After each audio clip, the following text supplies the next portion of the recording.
Olá, boa noite. Meu nome é Vanessa Anacolita. Eu sou investigadora do Centro de Linguística da Universidade do Porto e sou professora assistente convidada da Faculdade de Letras da Universidade do Porto. E hoje eu vim falar sobre um trabalho que eu estou desenvolvendo recentemente com uma outra investigadora da Faculdade de Letras da Universidade do Porto, a Catarina Varro, e ela também é professora da faculdade. E nosso trabalho se intitula Português ou Brasileiro? Analisando percepções acerca da presença da variedade brasileira no contexto português. Antes de iniciar a nossa apresentação, eu gostaria apenas de agradecer à Fundação para a Ciência e Tecnologia, FCT, pelo financiamento da nossa pesquisa. Bom, em Portugal, o fortalecimento do fenômeno migratório observado nos últimos anos, marcado por fatores econômicos, políticos e sociais, intensifica o contato de comunidades linguísticas, estreitando suas relações. Além disso, a internacionalização do ensino superior português também exerce um papel importante na captação de estudantes estrangeiros para o país, principalmente aqueles que fazem parte da comunidade de países de língua portuguesa. Com isso, observa-se a aproximação do contato de diferentes comunidades linguísticas e suas variedades em território nacional, como, por exemplo, o português do Brasil e o português europeu. Neste contexto, o português consolida como uma língua pluricêntrica, com vários centros linguísticos relacionados entre si. Observa-se a convivência de variedades nacionais, que caracterizam traços de expressão, de identidade e de singularidade social de diferentes grupos, de diferentes comunidades linguísticas. Esse contexto evidencia a presença de um ambiente multicultural em que circulam diferentes variantes linguísticas do português, e essas variantes, por sua vez, elas concorrem e coocorrem, porque elas estão presentes no mesmo espaço, podendo constituir um cenário de variação estável da língua ou até mesmo iniciar um processo de mudança na língua. Tal dinâmica revela também relações de aceitação ou rejeição de determinados usos linguísticos. Isso porque circulam na sociedade as crenças a respeito do que seria considerado um comportamento linguístico mais adequado. Observa-se a presença de ideias compartilhadas, em maior ou menor grau, de que a norma da variedade dominante seria considerada a correta e, neste contexto, outros usos seriam considerados incorretos, desvios dessa norma padrão. Nesse sentido, com o intuito de avançar nos estudos a respeito de tal temática, o presente trabalho tem como objetivo investigar de que forma essa dinâmica linguística se constrói no contexto português, observando quais são as representações que o imaginário social apresenta acerca da convivência de variedades e do fenômeno de variação linguística.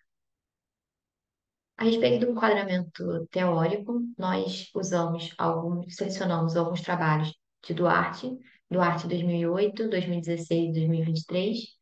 Selecionamos também o trabalho de Klein, 1992, e de Moore, 2012. Bom, de acordo com Duarte, 2008, o pluricentrismo do português deve-se, em parte, à história colonial de Portugal e ao processo de independência das nações africanas e americanas, que adotaram o português como língua oficial. Como resultado, o português tornou-se uma língua de múltiplos centros, com diversas variedades regionais que são influenciadas por fatores históricos, culturais e linguísticos locais. No contexto do ensino de língua, Duarte, 2012, vai dizer que o ensino deveria ser sensível à diversidade linguística e cultural, e que os alunos, com isso, devem ser incentivados a utilizar diferentes variedades da língua de acordo com o contexto em que se encontram. Já Klein, em 1992, ao estudar sobre diferentes crenças de membros de diferentes nações dominantes a respeito do comportamento linguístico, acrescenta que algumas ideias compartilhadas, em maior ou menor grau, são que a norma da variedade dominante seria considerada a correta e a única possibilidade de norma padrão da língua, enquanto outros usos estariam no âmbito do desvio, seriam considerados incorretos.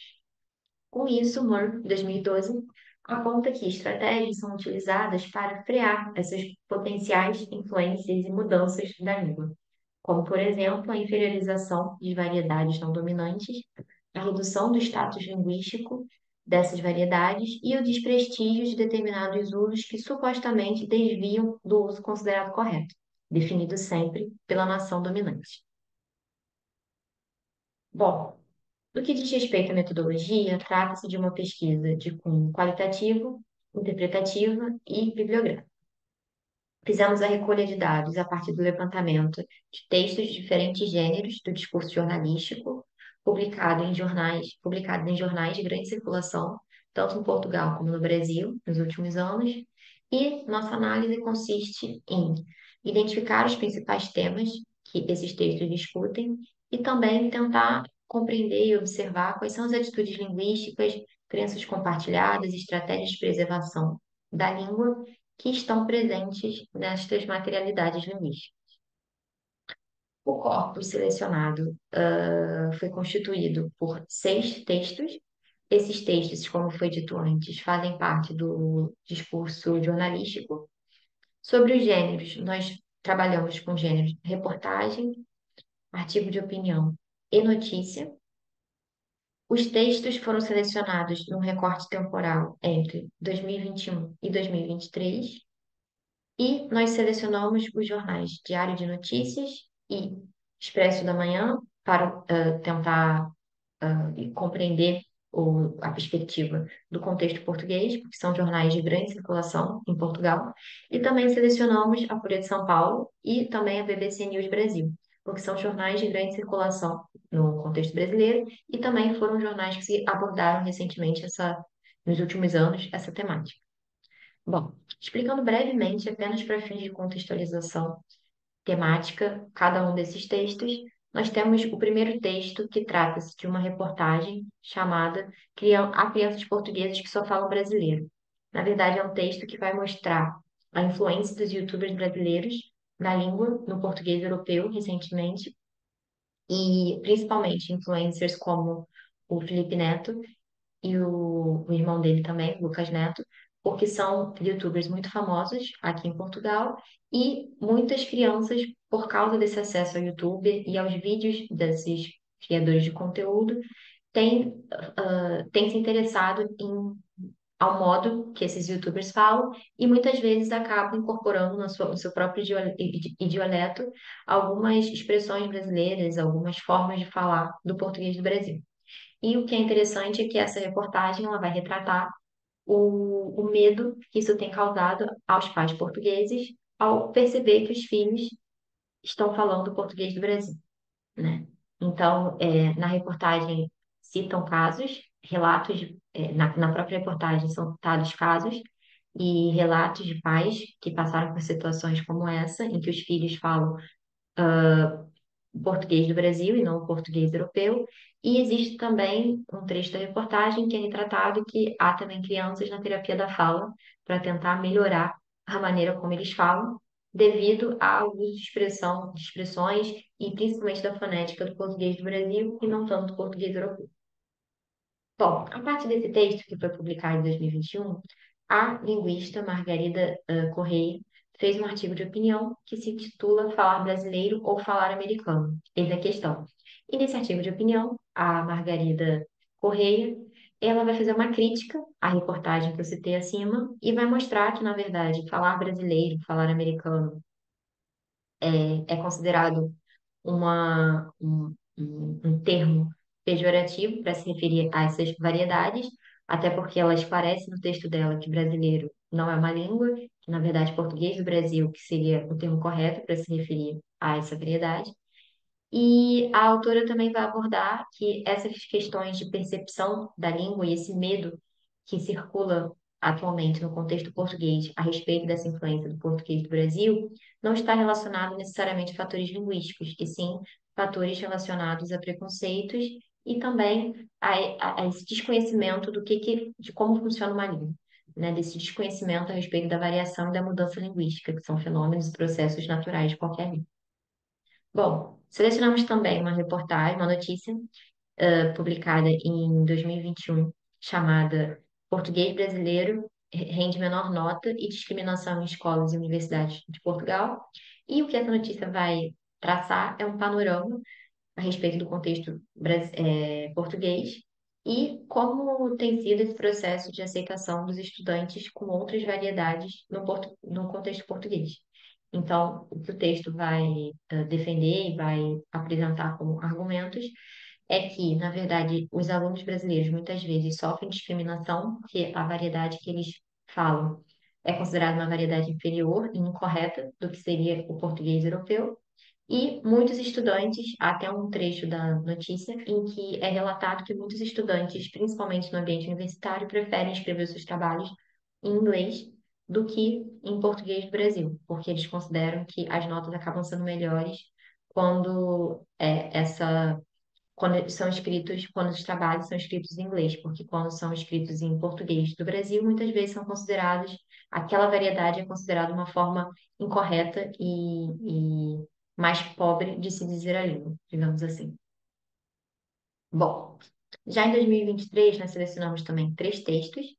O primeiro é um artigo de opinião do José Manuel Diogo, diretor da Câmara de Comércio e Indústria Luso Brasileira e também fundador da Associação Portugal-Brasil 200 anos. E o título do artigo de opinião é Aumento de brasileiros em Portugal antecipa nova era para a língua portuguesa. E o que o autor vai tratar nesse texto é mostrar que o aumento de brasileiros em Portugal antecipa uma nova era para a língua, justamente porque, com um contato mais aproximado entre o português do Brasil e o português europeu, existe uma mistura maior, uma influência maior e um processo maior de tanto de variação como também de mudança, potencial mudança na língua. E é interessante porque o autor vai retratar isso como um processo positivo, que na verdade enriquece a língua, que na verdade faz parte da língua, é intrínseco à língua. Bom, já o segundo artigo de opinião é do professor Rodrigo Tavares, ele é professor catedrático convidado da Faculdade de Economia da Universidade Nova de Lisboa, e o título do artigo é Português de Portugal está em risco? E é interessante porque esse título remete bastante ao que a reportagem aborda, que é um pouco desse risco, dessa ideia que circula socialmente no contexto português, desde esse processo de imigração que cada vez mais vem se intensificando, sobre a língua, sobre esse risco que o português, que a língua portuguesa e a variedade português europeu está correndo devido a essa influência de outras variedades.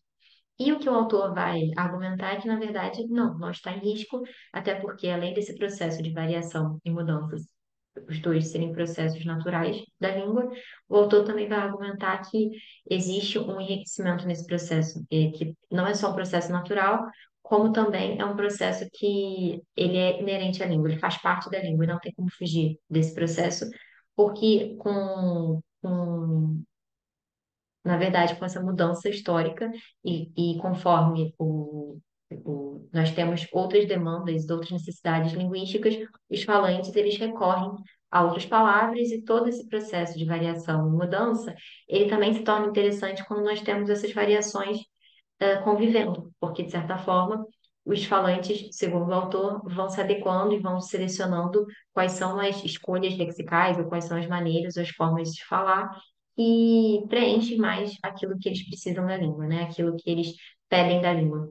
Então, é um texto interessante porque ele começa desconstruindo um pouco essa ideia do que seria o risco que o português europeu sofre e como o português do Brasil pode, na verdade, acrescentar e enriquecer a variedade portuguesa.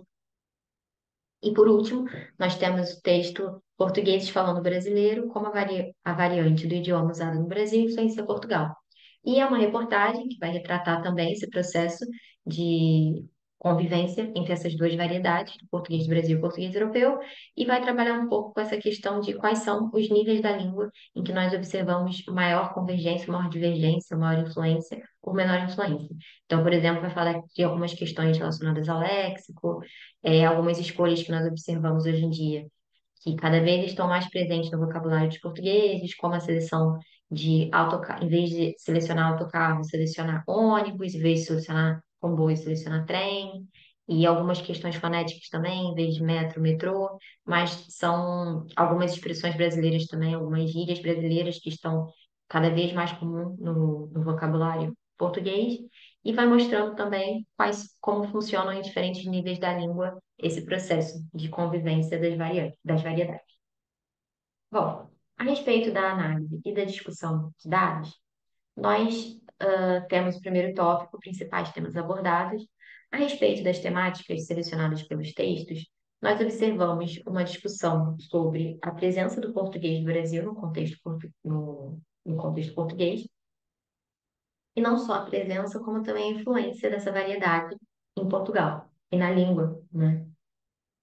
Existe também uma descrição linguística da aproximação dessas variedades, então nós percebemos que alguns textos buscam mostrar os pontos em comum entre essas duas variedades, até mesmo para tentar explicar para o leitor o porquê que são considerados variedades e a mesma língua, e não línguas diferentes.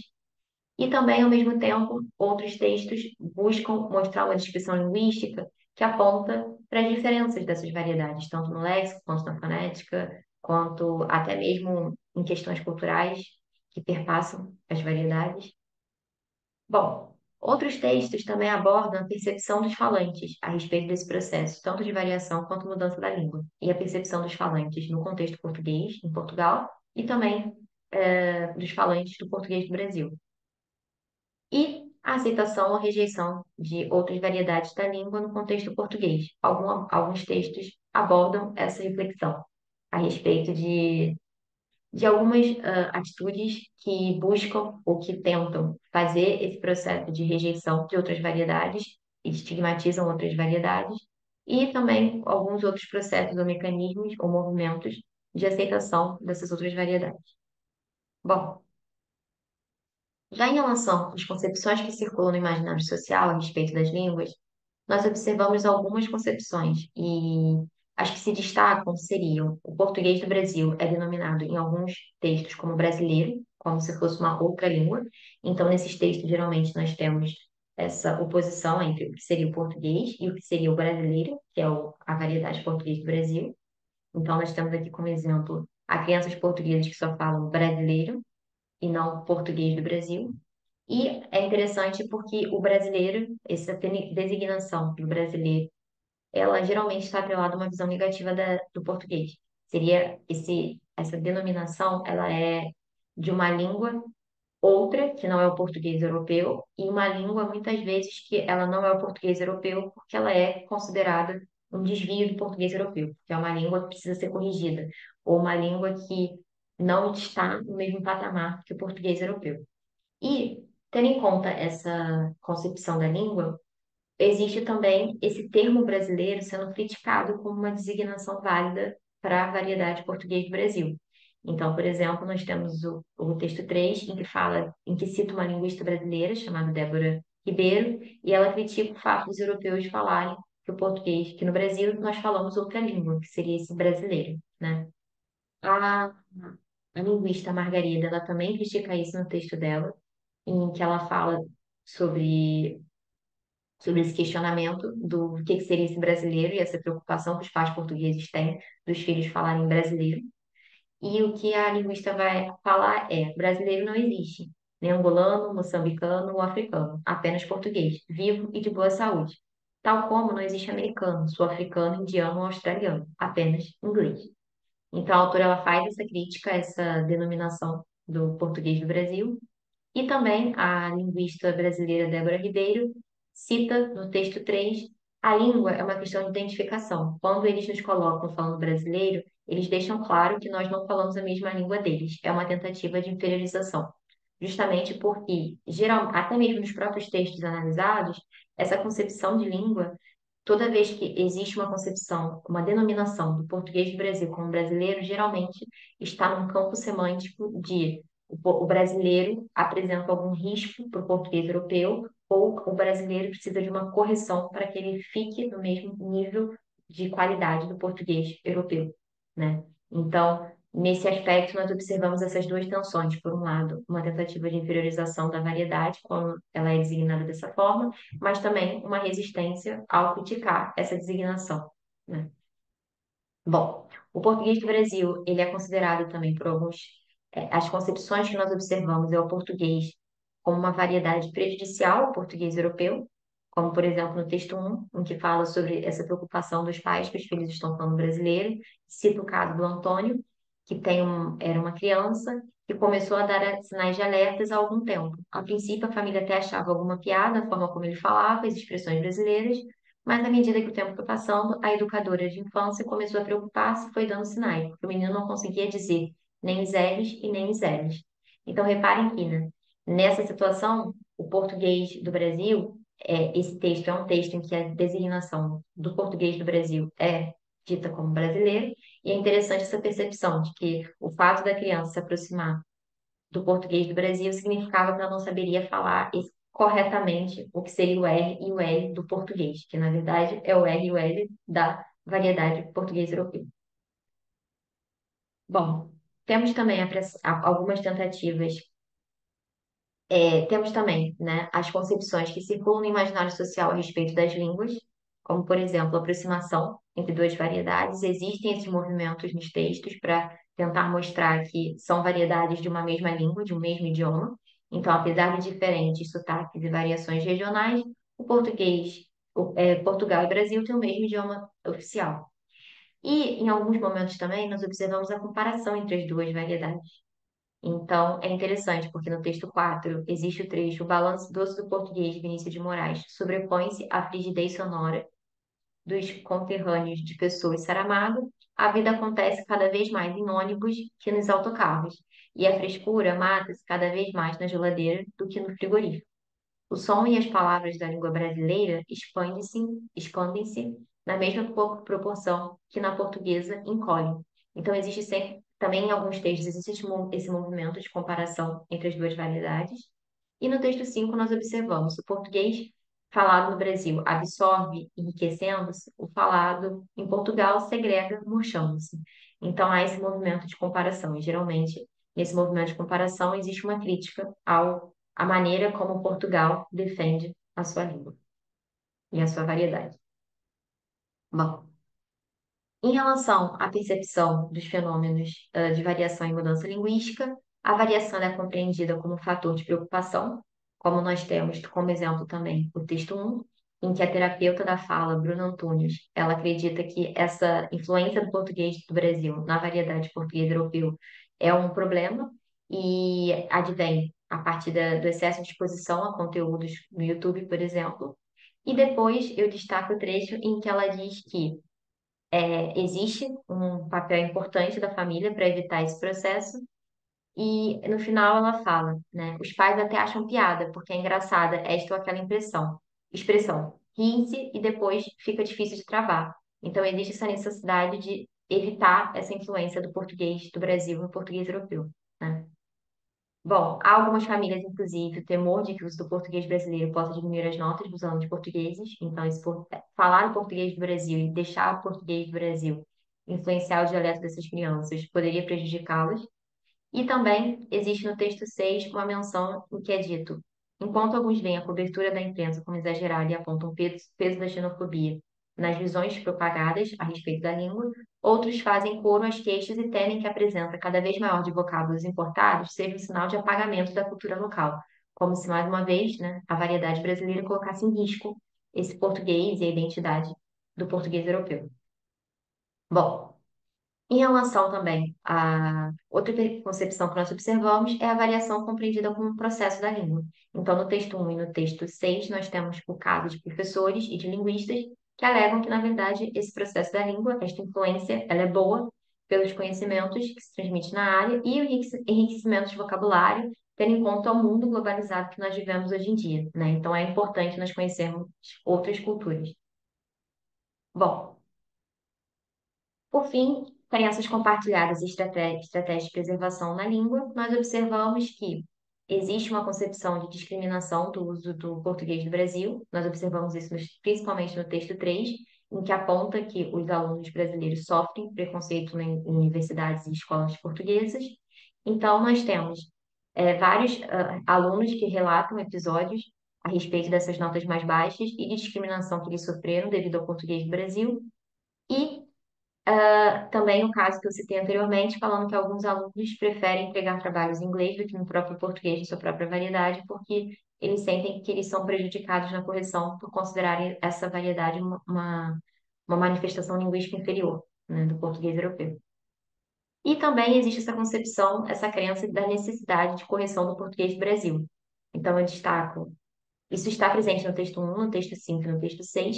Entretanto, eu destaco o texto 5, em que o autor fala: o professor de português do meu filho, no colégio renomado em Lisboa, dizia-lhe que ele tinha que aprender o português correto, né? E no texto 6, Alguns pais mais tradicionais reclamam ou corrigem os filhos quando os ouvem falar palavras mais à brasileira. Então, o português no Brasil, nessa perspectiva, é colocado como uma variedade, como uma determinada língua e precisaria de correção por não ser tão boa ou tão complexa ou não estar no mesmo nível de qualidade que o português europeu estaria, né? Então, isso também é uma concepção encontrada nessas análises. E, junto com essa concepção, nós observamos também uma necessidade de proteção do português europeu. Então, no texto 5, no texto 6, nós observamos essas concepções. Então, isso está ligado a uma concepção que se relaciona com casos portugueses considerados puristas pelos autores que cada vez mais rejeitam a presença de vocabulários e construções brasileiras na língua faladas em seu país. E uma possível explicação seria essa tentativa de preservação, né, da língua e da sua cultura e da identidade do português europeu, sem essa influência de outras variedades.